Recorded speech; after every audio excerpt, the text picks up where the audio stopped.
In the early 70s, the issue of protection of human subjects was just becoming recognized as a really major issue.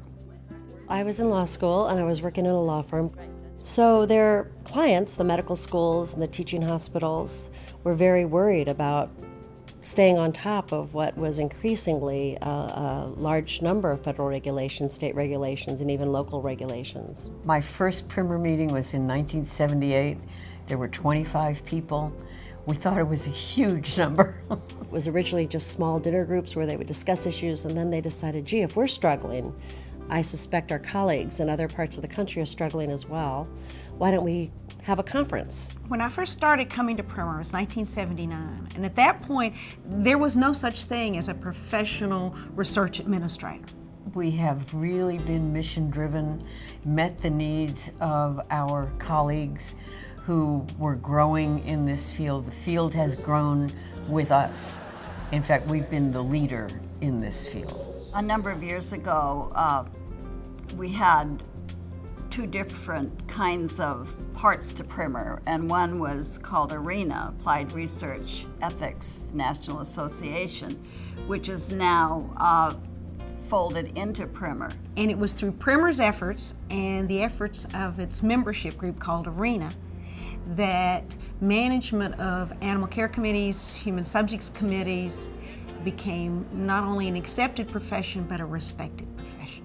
I thought PRIM&R would always play a small role. I never would have guessed that it would grow to its present size or that it would expand to virtually every research institution, not only in this country, but roughly 80 countries worldwide. PRIM&R has been part of the way that this country thinks about ethics, appreciates ethics. PRIM&R's been there to help the regulators think about ethics, and most importantly, has really been there to protect human subjects.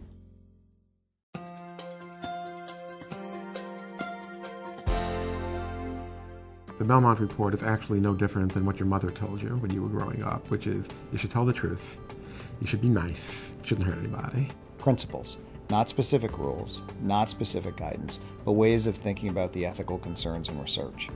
If you think about the three principles, respect for persons, beneficence, and justice, what you find are key, fundamental, ethical obligations of researchers that always matter. You know, you have the people duking it out but we're all in the same ring. And as you go against the ropes, that's where the Belmont principles push you back in. PRIM&R has to know what the divergent views are, and PRIM&R has to know which of those divergent views are credible.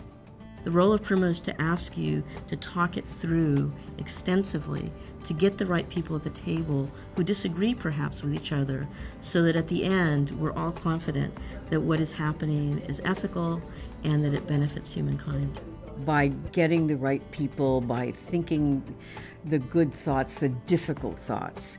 It's been a most unusual group of people who spend their time thinking philosophically, judiciously, broadly about what the impact of research, which we all want to see prosper, because in the long run it makes us all healthier and have a better life.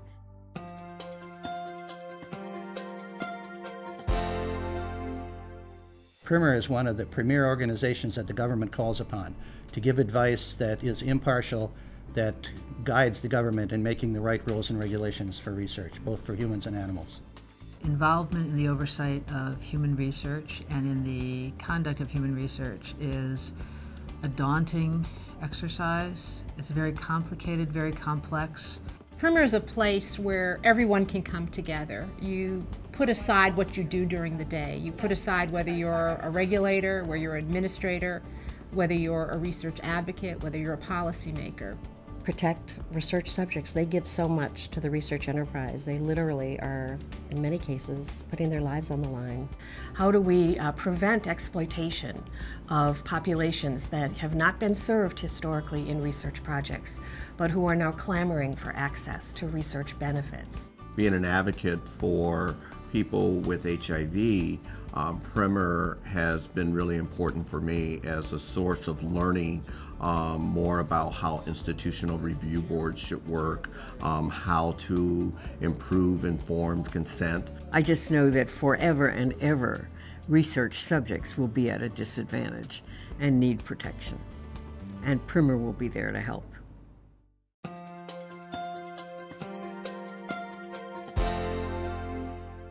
There was sort of a framework and a formula. You had individual presentations, you had panel discussions, and then you had workshops, and that gave everybody that came an opportunity to interact with other people. The interaction, the mentoring system provides us with so many opportunities to educate. I recently received my CIP certification this past September because of coming to PRIM&R, being a member, and deciding that it was worthwhile for my career to do so. Without PRIM&R, I doubt where there is no other forum in the world, I believe, which will offer you this opportunity. I'm very impressed with the conference, about the organization, but in particular about the very high level and of the highly qualified presenters. This year's Distinguished Service Award goes to Dr. Jeremy Sugarman. I really do appreciate this award greatly. It's such a great organization to work with. You are great people to work with. Your dedication, your curiosity, and your passion for what you do makes participating in PRIM&R events extremely worthwhile. One of the nice things about coming to a PRIM&R meeting is meeting people who are engaged in the same activities that you are, facing similar struggles, have come up with creative solutions, things that you may not glean from simply reading the federal regulations for the oversight of research. You know, they give you that firm foundation of regulations, and now with workshops, like how to apply those things. Whatever you have to do, tell your management, supervisor, institutional official, this is the primo conference to come to. I mean, there's nothing better than PRIM&R.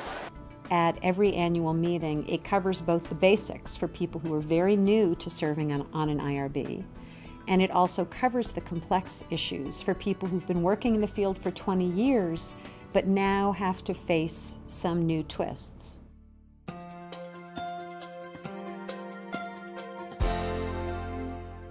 As we now settle into the 21st century and we're thinking about the new scientific challenges ahead and how to bring in a whole diverse culture of people, not only in the United States, but around the world, into conducting ethical research, building better science. And PRIM&R has fostered that kind of environment that is purposeful about bringing young people along, so that for some of us who are mid or approaching late career can now look back and say, it's my turn to reach down and bring on the next generation of professionals who will continue this work. PRIM&R has an amazing convening power.